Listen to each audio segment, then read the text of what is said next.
The Grainline Swing Away Auger has been designed and manufactured with innovative new features that minimise maintenance and ensure that you have an auger that will withstand the toughest of operating conditions.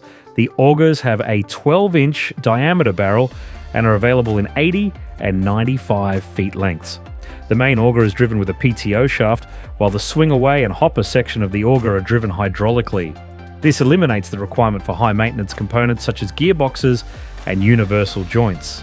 A hydraulic flow control valve on the hopper, along with a sight glass for monitoring flow, makes it simple to adjust the hopper speed and enables the operator to maximise the efficiency of the auger. Direct drive hydraulic motors provide positive power transfer to the auger flights. The heavy-duty solid truss assembly provides full support to the auger barrel and prevents premature wear caused by excessive barrel movement. A sturdy A-frame style undercarriage ensures stability and full support of the auger when in use or while being towed between properties. Cleaning out is easily done with the ability to reverse the auger and by opening the clean-out hatches on the base of the main auger and hopper.